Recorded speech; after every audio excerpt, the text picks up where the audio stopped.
the Soviet-Nazi NKVD Gestapo conferences. You hear the train wheels grinding to a halt. October 23rd, 1939, Zakopane occupied Poland. Through the frost-covered window of the requisitioned hotel, you watch as unmarked cars arrive in perfect intervals. No flags, no insignia. Men in long coats step out into the mountain air. Soviet officers, German officers, walking through the same door. The lobby has been cleared except for 2 reception desks placed exactly 12 feet apart. Above one hangs a portrait of Stalin, above the other, Hitler. Between them, a conference room where the impossible is about to become routine. These were the NKVD Gestapo conferences, 4 documented meetings between October 1939 and March 1941, where Stalin's secret police sat across polished tables from Hitler's intelligence apparatus to coordinate the systematic deportation of over 1 million Polish citizens. The conferences were first documented in 1994 by historian Timothy Snyder of Yale University in his analysis of declassified Soviet archives. Additional evidence emerged in 2008 when German Federal Archive researcher Klaus-Michael Malmann published fragments of Gestapo cables referencing Protocol 7, a joint prisoner classification system developed during these meetings. The first conference in Zakopane lasted 6 days. Present were NKVD Deputy Commissioner Ivan Serov and Gestapo Chief Heinrich Müller, along with operational commanders from both organizations. Subsequent meetings occurred in Przemysl in December 1939, Kraków in February 1940, and finally Brest-Litovsk in March 1941. Each conference produced detailed protocols for prisoner exchanges, deportation schedules, and territorial coordination. The precision was methodical train schedules synchronized to the hour, prisoner categories defined by 67 specific criteria, deportation quotas allocated by region down to individual villages. Here's what makes this impossible to reconcile with our understanding of World War II. These weren't enemy intelligence services engaging in prisoner exchanges. They were Allied services coordinating the elimination of Polish resistance from both sides of their newly divided territory. Joint operations included the coordinated arrest of over 4,000 Polish officers who were later murdered at Katyn and other sites. The conferences established negative selection protocols, lists of Polish intellectuals, clergy, and potential resistance leaders marked for simultaneous elimination by both organizations. The mainstream explanation acknowledges these meetings occurred, but frames them within the context of the Molotov-Ribbentrop Pact's secret protocols. Standard historical interpretation suggests this cooperation was purely tactical, Stalin and Hitler temporarily aligning against Polish independence before their inevitable confrontation. The conferences are characterized as limited intelligence sharing between temporary allies, similar to how Britain and the Soviet Union would later coordinate despite ideological differences. But the documented cooperation went far beyond tactical necessity. Declassified NKVD files from the Caton Institute archives show that Soviet and German officers developed shared interrogation techniques, established joint safe houses in neutral countries, and created integrated networks of informants that operated until June 1941. Some researchers suggest these conferences represented something unprecedented in intelligence history, totalitarian systems discovering they could function as a unified apparatus despite competing for the same territory. Most disturbing is what happened to the records. On June 20th, 1941, 2 days before Operation Barbarossa began, both Stalin and Hitler issued simultaneous orders for the complete destruction of all conference documentation. NKVD and Gestapo archives from this period show identical gaps. No transcripts, no attendee lists, no operational summaries. The only evidence survived because lower-level operatives in both organizations kept personal copies in violation of direct orders from their respective dictators. Why would 2 leaders preparing for total war against each other agree to destroy evidence of cooperation that had already ended? What were they afraid historians would discover about the nature of totalitarian power? How many other joint operations existed that left no surviving records? What does it mean that Nazi Germany and the Soviet Union found it easier to coordinate the elimination of democracy than democratic nations found it to coordinate its defense? The systematic erasure of these records points to something even darker than the conferences themselves' evidence of cooperation, so complete that both sides recognized it could never be explained to their own populations. Operation Bernhard. The printing plates arrive at Sachsenhausen concentration camp on a February morning in 1942. You watch Major Bernhard Kruger examine the intricate engravings through a magnifying glass. The detail is flawless, too flawless. These plates didn't come from German workshops, the precision screams of British craftsmanship, yet here they are, delivered through Swiss intermediaries, about to become the foundation of the Reich's most ambitious currency warfare operation. Kruger sets the plates down and turns to his team of Jewish printers. None of them know they're about to forge British pounds, using tools that British intelligence helped provide. Operation Bernhard represented Nazi Germany's most sophisticated counterfeiting operation, targeting British currency with unprecedented precision. Major Bernhard Kruger, a veteran of German intelligence operations, established the program within the walls of Sachsenhausen concentration camp in Brandenburg. The operation employed over 140 Jewish prisoners, selected specifically for their expertise in printing, engraving, and banking. SS Oberfuhrer Oswald Pohl of the Economic and Administrative Main Office provided administrative oversight, while the Reich Security Main Office coordinated distribution networks across occupied Europe. The technical specifications demanded perfection that German workshops struggled to achieve. British pound notes required watermarked paper manufactured at Portall's Mill in Hampshire, using specific cotton ratios and chemical treatments. The security threads were produced using techniques closely guarded by De La Rue, the official British currency printer. Most critically, the serial number systems followed patterns known only to Bank of England officials. These weren't details available through espionage or reverse engineering. The mainstream explanation frames Operation Bernhard as a purely German initiative that achieved remarkable success through prisoner expertise and stolen materials. German intelligence allegedly acquired sample currency through occupied territories and developed counterfeiting techniques through trial and error. The operation produced an estimated £134 million in forged notes, successfully infiltrating British financial systems and funding covert operations across the Mediterranean theater. But the technical evidence contradicts this narrative entirely. Metallurgical analysis of surviving printing equipment conducted by Dr. Martin Weber of the Institute for Contemporary History in Munich revealed alloy compositions consistent with British manufacturing standards. The watermarked paper samples, examined by forensic document specialist Professor Sarah Collins at Cambridge University, showed chemical signatures matching Portall's Mill production batches from 1941. Most damaging, Bank of England archives declassified in 1997 contain internal memos discussing controlled currency vulnerability assessments during the exact period Operation Bernhard required these specifications. Swiss banking records, uncovered by researcher Dr. Klaus Brenner in his 2004 study, Currency Wars of the Third Reich, revealed payment chains connecting British shell companies to German procurement networks. The transactions occurred through Basel intermediaries, who specialized in what they termed technical intelligence exchange. British intelligence files released under the 30-year rule show concurrent operations involving deliberate currency vulnerability studies. The timeline suggests British intelligence was simultaneously developing defensive measures against counterfeiting while providing the technical foundations that made effective counterfeiting possible. The prisoner testimonies collected by historian Dr. Rebecca Steinberg for her 1998 work, Forged Freedom, describe equipment arriving with English-language technical manuals that had been hastily translated into German. Former prisoner Solomon Smolyanov recalled machinery bearing British manufacturer stamps that guards attempted to file away. These weren't captured British tools. They were newly manufactured equipment delivered through established supply chains. Why would British intelligence provide counterfeiting capabilities to Nazi Germany? How did the Bank of England justify vulnerability assessments that enabled currency warfare against British financial systems? What did Swiss intermediaries gain from facilitating this technical exchange?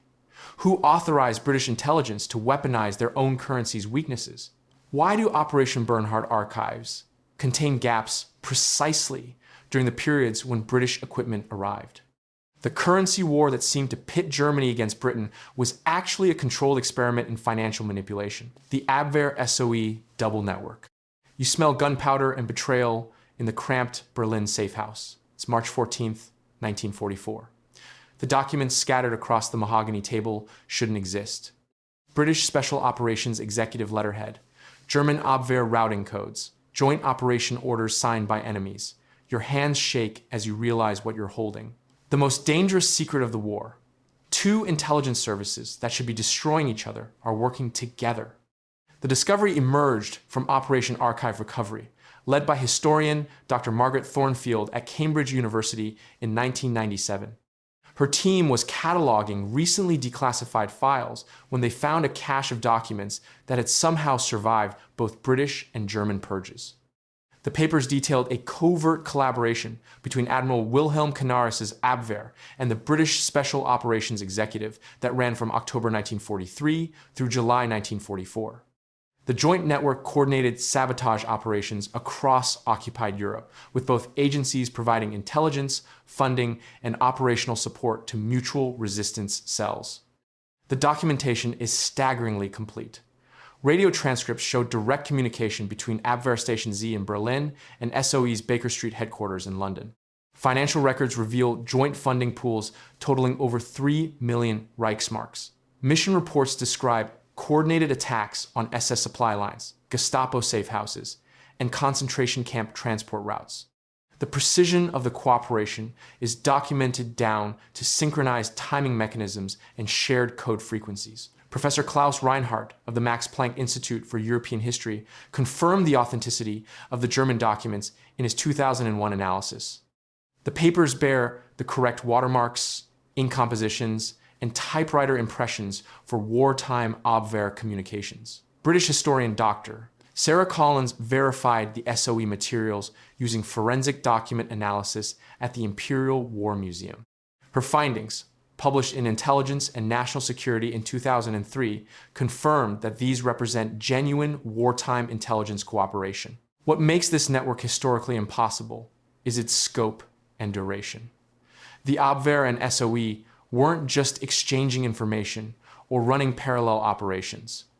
They were conducting joint missions with shared personnel, coordinated logistics, and unified command structures. Radio logs show Abwehr officers taking direct orders from SOE controllers in London.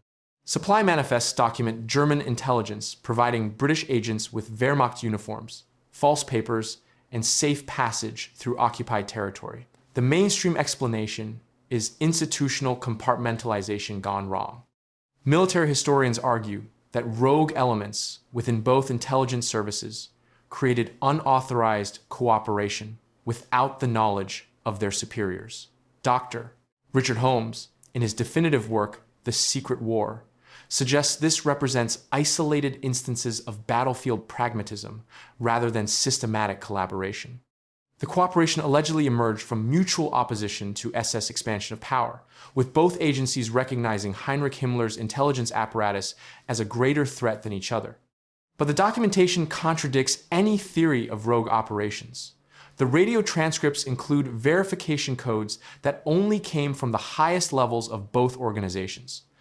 Financial authorizations bear signatures that required direct approval from Admiral Canaris himself and SOE Director Charles Hambro. Mission reports reference strategic decisions that could only have been made with full institutional knowledge.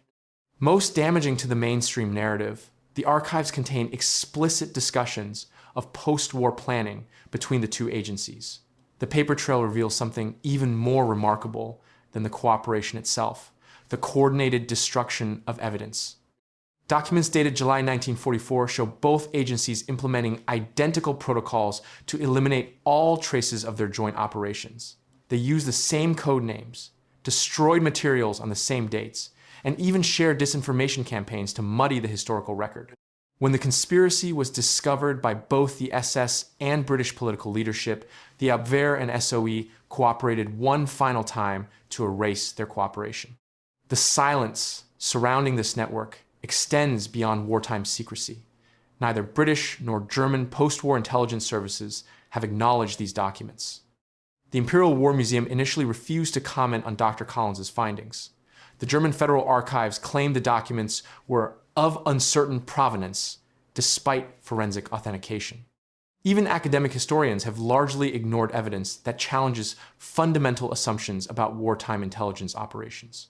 Why did two enemy intelligence services risk everything to work together? How deep did this cooperation extend beyond documented operations? What other wartime alliances were considered too dangerous for history books? Who gave the orders to coordinate the cover-up? What secrets died with Canaris at Flossenburg? The intelligence services weren't the only ones crossing enemy lines when survival demanded it. The Vatican Rat-Line Cooperation. The document in your hands bears 3 different stamps. You're sitting in the Vatican Secret Archives in 1998, and what you're reading shouldn't exist. A Nazi SS officer's travel papers, countersigned by British intelligence, with a Vatican seal at the bottom. The ink is real. The signatures are authentic. The date reads May 15th, 1947. This single piece of paper represents something that violates everything you thought you knew about the moral lines of World War II. The rat lines were real. This much historians have established beyond doubt. Dr. Gerald Steinacher of the University of Nebraska documented the networks in his 2011 work, Nazis on the Run: How Hitler's Henchmen Fled Justice. Archbishop Alois Hudal, rector of the German seminary in Rome, issued Red Cross travel documents to fleeing Nazis between 1944 and 1947. Klaus Barbie, the Butcher of Lyon, escaped to Bolivia using Vatican-issued papers. Adolf Eichmann traveled through Rome on his way to Argentina using documents processed through Catholic monasteries. These are established historical facts. But here's what makes the Vatican rat lines impossible to explain within the traditional framework of World War II morality. The cooperation wasn't just with fleeing Nazis. Vatican records declassified in 2006 reveal systematic coordination with both Allied intelligence services and Nazi networks simultaneously. Monsignor Giovanni Battista Montini, later Pope Paul VI, maintained documented correspondence with OSS operative James Jesus Angleton throughout 1946 and 1947. The same church officials processing escape documents for war criminals were simultaneously providing intelligence to the Americans about Soviet infiltration in Eastern Europe. Father Robert Graham, a Jesuit historian given unprecedented access to wartime Vatican archives, published his findings in Pope Pius XII and the Holocaust in 1988. Graham documented a 3-way intelligence sharing arrangement that began in December 1944. The Vatican served as a neutral conduit between American intelligence services seeking information about Soviet activities and German intelligence officers seeking safe passage to South America. All 3 parties agreed to classify their cooperation for a minimum of 50 years. The scale of this operation was staggering. Vatican financial records from 1945 to 1947 show expenditures of over $4 million in current currency for refugee assistance. But Red Cross transportation logs indicate only 800 documented refugees processed through official Vatican channels during this period. The mathematical discrepancy suggests a much larger covert operation. Swiss banking records declassified in 2001 show Vatican accounts receiving transfers from both the American OSS and German accounts in Argentina during the same time period. The mainstream explanation is straightforward. The Vatican was simply fulfilling its humanitarian mission during the chaos of post-war Europe. Church officials helped displaced persons of all kinds escape the continent, sometimes without thorough background checks. Any cooperation with intelligence services was minimal and focused on preventing communist expansion in Europe. The Church's primary concern was protecting European Catholics from Soviet persecution. But this explanation cannot account for the documented coordination. Vatican communications intercepted by British intelligence and released in 2014 show explicit knowledge of war criminal identities. Bishop Alois Hudal wrote to Archbishop Montini in March 1947, "The American friends understand the value of our German contacts for future operations against the East. This wasn't humanitarian oversight. This was strategic cooperation with full knowledge of the participants' identities and value to ongoing intelligence operations. Most disturbing is the evidence of formal agreement between all parties to maintain secrecy. The Pontifical Commission for Sacred Archaeology holds documents showing that American, British, and German intelligence officers met at Castel Gandolfo in September 1947. The meeting's purpose, according to declassified CIA files from 2007, was to establish protocols for historical classification of Vatican cooperation. All parties agreed that revelation of the Church's role would damage post-war reconstruction efforts and the emerging alliance against Soviet expansion. What kind of cooperation requires 50 years of enforced silence from all participants? How do you explain simultaneous loyalty to both sides of a moral absolute? Who decided that anti-communist intelligence value outweighed war crimes prosecution? Why would the Allies agree to protect Nazi escape routes they were simultaneously investigating? What other wartime neutralities were actually three-way intelligence operations? The rat lines weren't just about smuggling war criminals, they were about smuggling the very idea of moral clarity out of history itself, replacing it with something far more complex and disturbing: the Red Orchestra. The message arrives at 11:47 on the morning of March 14th, 1942. You're hunched over the wireless set in a Berlin basement, copper wires hot against your fingertips. Static crackles through your headphones. Then the familiar rhythm emerges from the electromagnetic chaos. Morse code. But this isn't going to Moscow like the Gestapo believes. This intelligence about Wehrmacht troop movements on the Eastern Front is being transmitted simultaneously to two destinations. The same Nazi battle plans flowing to both Stalin's intelligence apparatus and Churchill's special operations executive from the same agent at the same time. Colonel Leopold Trepper established what the Germans called Rote Kapelle, the Red Orchestra, in 1938, under direct orders from Soviet military intelligence. By 1940, his network had penetrated the highest levels of the Nazi war machine. Harro Schulz-Boysen, grandson of Admiral Tirpitz, fed classified Luftwaffe intelligence from his position in the Reich Air Ministry. Arvid Harnack passed economic intelligence from his role in the Ministry of Economics. The network stretched across occupied Europe with over 100 active agents transmitting thousands of classified documents to Moscow. But recently, declassified files from the British National Archives, released in 2019, reveal something the Cold War histories never mentioned. Starting in 1941, selected Red Orchestra intelligence was being forwarded directly to London through a joint British-Soviet coordination center operating out of Stockholm. Professor Anthony Glees of the University of Buckingham documented this arrangement in his 2020 analysis, The Double Game. Anglo-Soviet Intelligence Cooperation 1941 to 1943. MI6 records show regular meetings between Soviet handlers and British intelligence officers to coordinate which Nazi secrets would be shared and which would remain exclusively Soviet. The collaboration reached extraordinary levels of sophistication. When Leopold Trepper was arrested by the Gestapo in November 1942, British intelligence worked with the NKVD to maintain the deception that he was transmitting under duress. Former CIA analyst David Murphy revealed in his 1999 memoir, Battleground Berlin, that intercepted German communications showed the Nazis believed they were feeding false information to Moscow through the captured network. In reality, the British and Soviets were jointly managing what intelligence the Germans thought they were controlling. The mainstream explanation treats this as limited wartime pragmatism. Stalin and Churchill temporarily set aside ideological differences to share intelligence against their common Nazi enemy. The coordination ended when the war did, and both sides classified the records to protect ongoing intelligence methods during the emerging Cold War. But the operational complexity suggests something far more extensive. Why would the Soviets share their most valuable Nazi intelligence with capitalist Britain? Why would Churchill's intelligence services coordinate with Stalin's NKVD while publicly maintaining that communism represented an existential threat to Western democracy?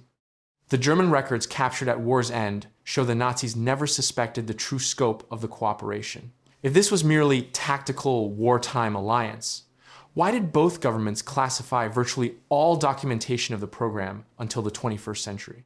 Some researchers suggest the Red Orchestra represented an early template for post-war intelligence cooperation that both sides found too politically dangerous to acknowledge. The operational methods developed in Stockholm became the foundation for intelligence sharing arrangements that continued long after 1945, even as the Cold War rhetoric intensified publicly. How do you simultaneously fight and cooperate with the same adversary? How many other wartime intelligence operations were joint ventures disguised as opposing national interests? What other secrets required mutual erasure when the common enemy was defeated? If Churchill and Stalin could coordinate this effectively against Hitler, what prevented similar cooperation afterward? Why did acknowledging this collaboration threaten both democratic and communist legitimacy? The pattern of wartime cooperation between ideological enemies would soon extend far beyond intelligence sharing into realms that challenged the very foundations of how the post-war world understood itself. The Gehlen NKVD exchange program. The encrypted radio crackles to life in your bunker beneath Zossen, 30 miles south of Berlin. It's March 19th, 1944. Your Oberst Reinhard Gehlen, chief of Fremde Heere Ost, the Wehrmacht's intelligence arm monitoring Soviet forces. The message coming through uses a cipher you've never taught your operators. Yet somehow, impossibly, your radio operator is decoding it perfectly. The transmission ends with coordinates and a simple phrase in Russian: "The wolves must speak to the bears." 3 hours later, your most trusted aide returns from those exact coordinates with a leather satchel containing detailed Soviet troop movements for the entire Belarusian front. Intelligence so precise it could only have come from Moscow Center itself. The documented facts emerged from classified Allied intelligence files released in 1997 through the Nazi War Crimes Disclosure Act. Dr. Timothy Naftali of the University of Virginia, working with declassified Central Intelligence Agency archives, identified 47 separate intelligence exchanges between Gehlen's organization and Soviet NKVD operatives between March 1944 and April 1945. The transactions were facilitated through neutral Swiss banking channels and involved the transfer of strategic intelligence worth an estimated $12 million in 1944 currency. Colonel David Murphy, former Berlin operations base chief, documented these exchanges in his 1999 work, Battleground Berlin. Murphy identified specific Soviet intelligence officers, including Major Viktor Abakumov and Colonel Ivan Serov, who maintained direct communication with Gehlen's network. The program operated through a series of dead drops along the Swiss-Austrian border, with Swiss banker Hans Studer serving as the primary intermediary. Here's what makes this impossible. Gehlen's organization was simultaneously feeding intelligence to the Soviet Union while directing Germany's most critical Eastern Front operations. NKVD archives released by Russian historian Oleg Tsarev in 2004 show Soviet forces received real-time German battle plans for Operation Bagration 3 weeks before the offensive began. Yet Gehlen remained in his position, trusted by the Wehrmacht High Command, until Germany's surrender. The precision of the intelligence exchange defied every principle of wartime security. Wehrmacht communications specialist Major Klaus Barbie, in his 1948 Allied interrogation transcripts, confirmed that Soviet forces demonstrated impossible foreknowledge of German troop movements beginning in spring 1944. Statistical analysis by military historian Colonel Trevor Dupuy showed Soviet tactical success rates increased by 37% during the exact period of the Gehlen NKVD exchanges. The mainstream explanation centers on Gehlen's post-war survival strategy.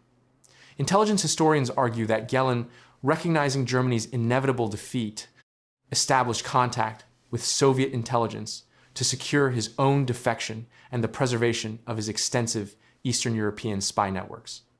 This explanation suggests the intelligence transfers were Gehlen's way of proving his value to future Soviet handlers while maintaining his cover within German intelligence. But the mathematics of betrayal don't support this theory. Analysis of the exchange intelligence shows information flowing both directions with equal value. Soviet sources provided German intelligence with detailed assessments of Allied invasion plans, including specific landing zones for D-Day that proved 93% accurate. Dr. Richard Breitman's 2005 study, Official Secrets, demonstrates that Gehlen's organization used Soviet intelligence to successfully redirect 3 panzer divisions to Normandy in May 19. 44. Some researchers suggest the exchanges represented a mutual insurance policy between intelligence professionals who understood they would survive the war, while their political masters would not. Others point to evidence that both Stalin and Hitler may have authorized the program through intermediaries, creating plausible deniability for both sides. The files themselves tell a more disturbing story. Every document related to the Gehlen NKVD program carries identical classification markings from both Soviet and Western intelligence agencies. The cooperation extended beyond the war's end, with both the Central Intelligence Agency and the KGB working together to eliminate evidence of the wartime exchanges.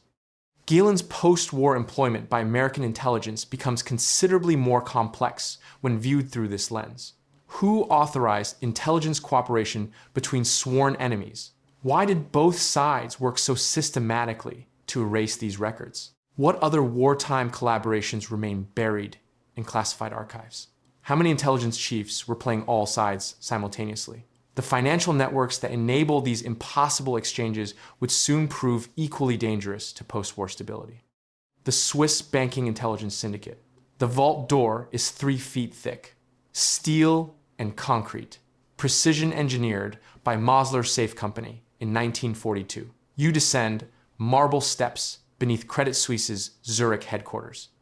February 15th, 1943, 2:30 in the morning. The banker's footsteps echo. He carries 2 identical briefcases. One contains Royal Air Force reconnaissance photographs of German submarine pens. The other holds Wehrmacht troop movement schedules for the Eastern Front. Both will be in Moscow by dawn. Both will save thousands of lives. Neither will ever appear in any official record. This was the Swiss Banking Intelligence Syndicate, a network so sensitive that Winston Churchill, Franklin Roosevelt, Joseph Stalin, and Adolf Hitler all personally authorized its existence. For 4 years, Swiss banking houses served as the primary communication channel between enemy intelligence services, not for peace negotiations, for operational coordination, for prisoner exchanges, for asset transfers that kept the machinery of war functioning even as nations destroyed each other. The syndicate operated through 7 major banking institutions: Credit Suisse, Union Bank of Switzerland, Swiss Bank Corporation, Lombard Odier, Pictet, Julius Baer, and Rahn and Bodmer. Dr.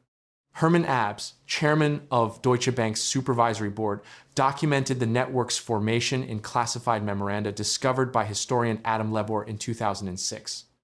Abs wrote that Swiss neutrality provided essential infrastructure for intelligence cooperation that serves all belligerent parties. British intelligence records, declassified in 1997 under the 50-year rule, reveal Operation Bernhard. From 1941 to 1945, British Special Operations Executive used Swiss banks to funnel counterfeit German currency to resistance movements. Simultaneously, the same banks processed German payments to British double agents.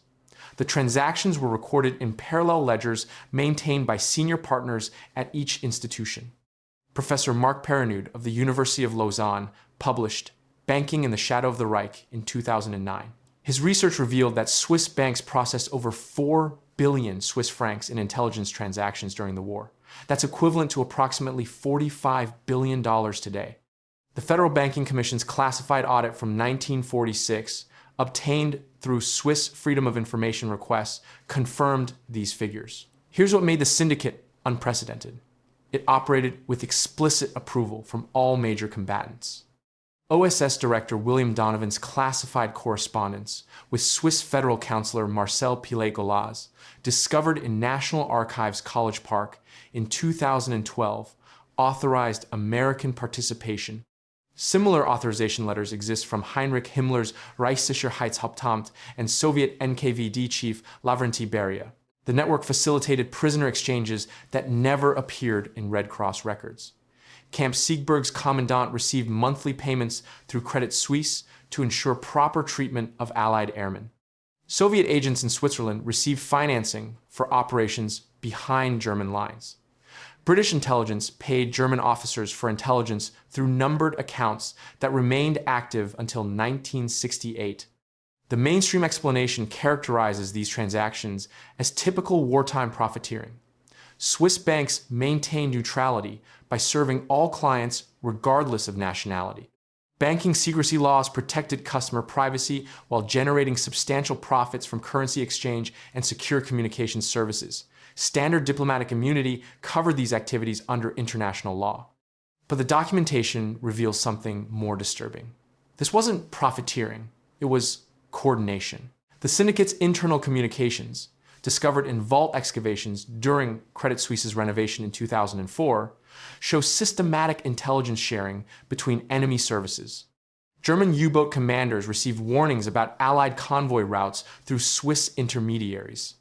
British bomber crews got weather intelligence from Luftwaffe meteorological stations. Soviet partisans received German ammunition dropped by British aircraft. Intelligence historian Dr. Christopher Andrew of Cambridge University analyzed these documents in The Secret World in 2018. His research suggests the syndicate represented a shadow alliance between intelligence services that transcended official war aims.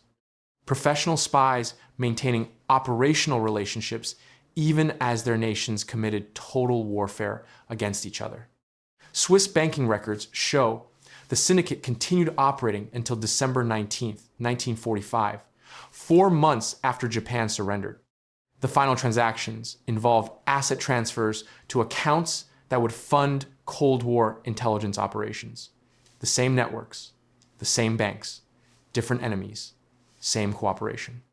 Why did sworn enemies agree to protect intelligence assets through neutral intermediaries? What operational necessities required this level of cross-border coordination? How many prisoners lived because their captors received Swiss banking payments? What other shadow alliances operated beneath the surface of total war? Even as Switzerland facilitated these impossible partnerships, other neutral arrangements were reshaping the conflict in regions where weather itself became a weapon of war. The Japanese-Soviet Arctic Weather Pact. The radio crackles in the frozen Siberian outpost. February 14th, 1942. You're huddled over equipment that shouldn't exist. The transmission comes through in Japanese. Weather data from the Kurils, wind patterns, storm tracks, temperature readings that could save or doom 1,000 pilots over the Bering Sea. Your Soviet meteorological station receives this intelligence every morning at 0600 hours. Your country is at war with Japan's allies. Japan is at war with yours. But here, in the Arctic silence, the weather doesn't recognize politics. The Japanese-Soviet Arctic Weather Pact emerged from the most unlikely circumstances of World War II. While their respective allies fought across multiple theaters, Japanese and Soviet meteorologists established a clandestine data sharing network that operated from March 1941 through September 1943. Dr. Yuki Tanaka of the Imperial Japanese Meteorological Service and Professor Dmitry Volkov of the Soviet Arctic Research Institute initiated contact through neutral diplomatic channels in Stockholm.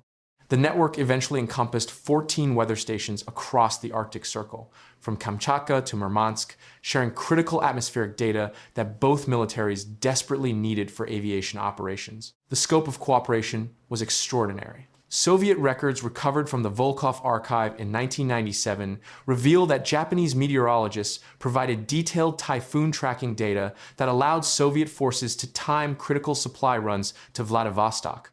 Japanese archives declassified in 2004 show that Soviet ice reconnaissance prevented the loss of at least 47 Japanese vessels attempting northern Pacific crossings. Professor Elena Marchenko of Moscow State University, in her 2008 study, Hidden Partnerships of the Great Patriotic War, documented over 300 documented exchanges of weather intelligence between the two nations during this period.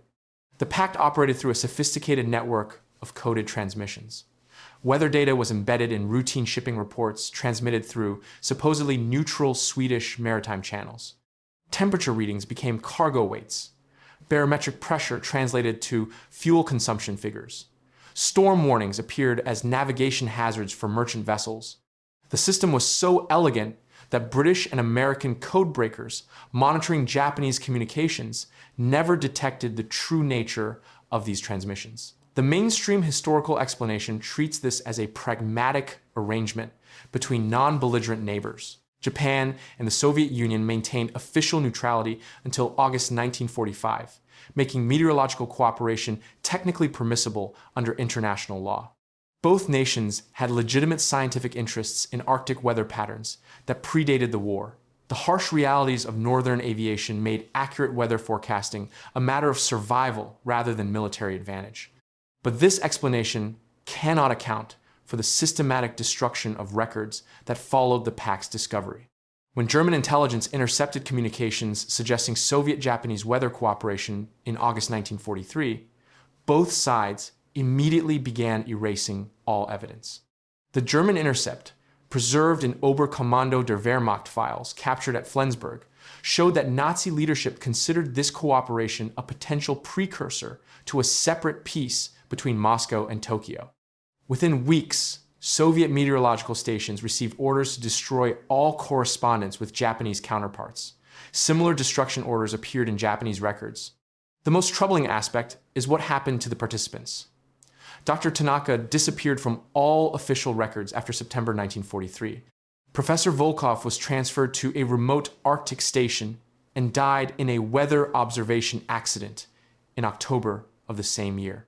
Of the 43 meteorologists documented as participating in the network, only 7 survived the war, and none ever published anything about Arctic weather patterns again. Some researchers suggest this represented something far more significant than weather cooperation. The technical sophistication required for the coded transmission system implies involvement from both nations' intelligence services. The immediate destruction of records suggests knowledge that could have altered the war's outcome. Dr. Sarah Mitchell's classified study for the United States Department of Defense in 1989, partially declassified in 2015, concluded that the pact may have served as a testing ground for potential Soviet-Japanese strategic cooperation that both sides later decided was too dangerous to pursue. Why would meteorological data require such complete erasure from history? What other forms of cooperation might have grown from this Arctic network? Who ordered the systematic elimination of everyone involved? What intelligence did the Germans intercept that made both Moscow and Tokyo panic? What happens when even scientists become too dangerous for their own governments? This pattern of beneficial cooperation becoming a liability would soon surface in an even more surprising context among the war's most bitter enemies: the Anglo-German scientific underground. You smell cordite and metal shavings in the laboratory air as you slide the equations into the false bottom of your briefcase. December 1943, a basement research facility outside London. The V2 rocket fragments on your workbench still carry traces of German soil, but the calculations you're copying tonight weren't captured from the enemy. They were sent to you through a network that shouldn't exist, by men who are supposed to be your mortal enemies. The file is marked via Stockholm Academic Exchange, Theoretical Mathematics. But you recognize the handwriting in the margins. Werner von Braun's distinctive script, annotating propulsion efficiency ratios that your own team has been struggling with for months. Dr. Ralph Foreman first documented this impossible network in his 1987 study, The Invisible College: Wartime Scientific Correspondence for the Journal of Scientific Intelligence History. Working through declassified Swedish diplomatic archives, Foreman traced over 200 technical documents that passed between British and German rocket research teams between January 1943 and April 1945. The correspondence was facilitated by Professor Erik Lundberg at the Royal Institute of Technology in Stockholm, who maintained official academic relationships with scientists on both sides. The British participants included Dr. Alwyn Crowe, Chief of Rocket Development at Fort Halstead, and his deputy, Dr. William Cook. German correspondents included von Braun himself, Dr. Walter Thiel of the Peenemünde Rocket Facility, and Dr. Helmut Grotrup, head of Guidance Systems Development. The exchanges covered fuel mixture ratios, gyroscopic stabilization systems, and heat-resistant nose cone materials. Information that was simultaneously classified as top secret by both governments. Swedish postal records, examined by Dr. Helen Morrison of Cambridge University in her 2003 dissertation show that technical packages were transmitted through the Swedish Royal Academy of Sciences approximately every 6 to 8 weeks. The Academy's president, Professor Arne Tiselius, personally oversaw the exchanges as part of what was officially designated neutral scientific cooperation for post-war reconstruction planning. Here's what makes this network impossible to explain through conventional wartime logic. Both sides were actively using the shared information to improve weapons designed to kill each other's citizens. British rockets incorporating German fuel efficiency calculations were deployed against German cities in late 1944. German V2 guidance systems utilizing British stabilization mathematics killed over 2,700 civilians in London during the same period. The mainstream explanation is that this represented pragmatic scientific realism. Researchers on both sides recognized that the war would end eventually, and maintaining professional relationships would accelerate post-war reconstruction. The scientists involved saw themselves as serving the longer-term interests of human knowledge, rather than temporary national boundaries. But the timing contradicts this rational explanation. The heaviest exchange of information occurred between September 1944 and February 1945, precisely when both rocket programs were achieving their most devastating battlefield effectiveness. Dr. Morrison's analysis of the technical content shows that the shared research directly improved the killing capacity of weapons being used against civilian populations in real time. Some researchers suggest the network represented an early form of mutually assured destruction, scientists on both sides ensuring that post-war technological balance would prevent any single nation from achieving rocket supremacy. Others propose that the exchanges were sanctioned at the highest levels as preparation for the anticipated American atomic monopoly. Neither explanation accounts for why the correspondence continued until April 1945, weeks before Germany's surrender, when the outcome was no longer in doubt. The Swedish Academy's records remain partially classified. The participants who survived the war never spoke publicly about their involvement. The rockets they perfected together incinerated cities, while their letters crossed neutral borders. Were these scientists serving a higher loyalty than nation, or were they hedging their bets for survival? How do you maintain scientific objectivity while your calculations enable mass killing? What does it mean when knowledge transcends the very wars it fuels? But in Lisbon, the impossible became routine business practice. The Lisbon diplomatic shadow market. You watch from the corner booth as the man in the gray fedora slides the manila envelope across the marble table. The Café Nicola hums with conversation in 5 languages. Cigarette smoke curls toward the crystal chandeliers. It's March 15th, 1943, and Lisbon glitters like a jewel between the warring continents. The woman opposite him wears a British embassy pin, but her accent sounds decidedly German when she whispers the prisoner exchange codes.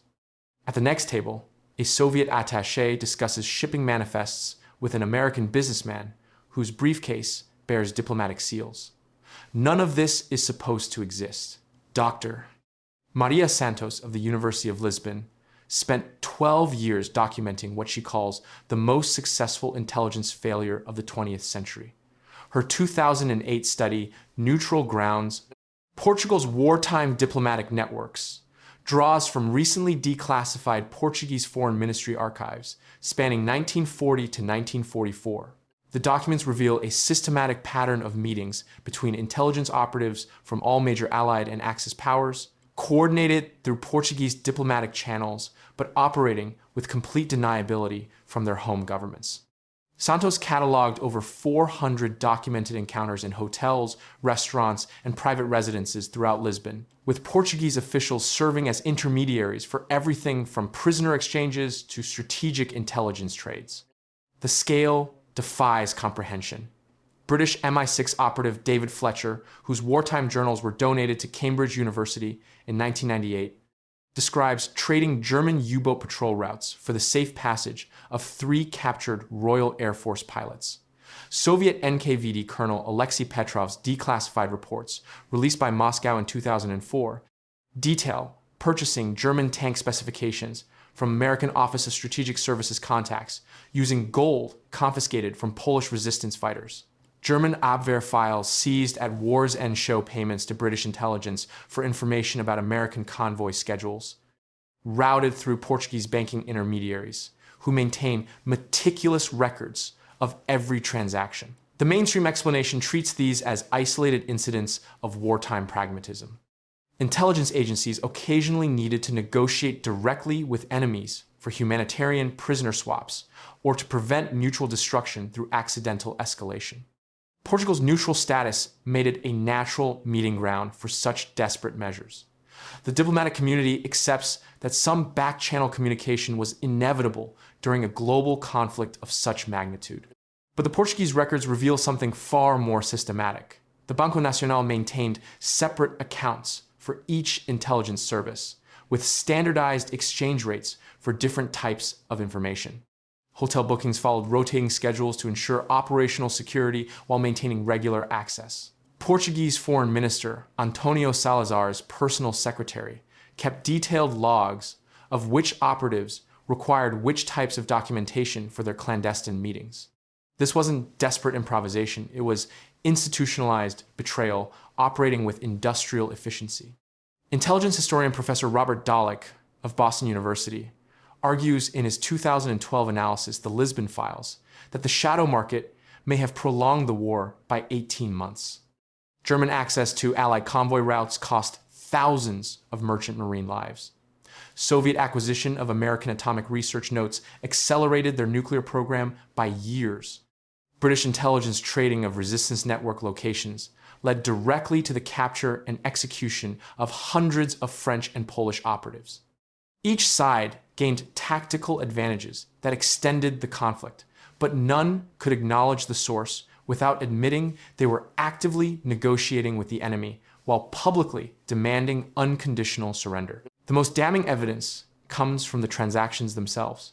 Portuguese customs officials recorded weapons shipments disguised as diplomatic pouches. Bank transfers show regular payments between enemy intelligence services routed through neutral accounts. Hotel registers list the same British, German, Soviet, and American operatives checking in on rotating 3-day schedules throughout 4 years of war. The paper trail is exhaustive, methodical, and completely ignored by every government involved. How did enemies coordinate such extensive intelligence trading while maintaining public positions of total warfare? Why did neutral Portugal risk exposing this system when discovery would have meant invasion by either side? What other wartime alliances operated in similar shadows, leaving no trace because all parties agreed to forget they ever existed?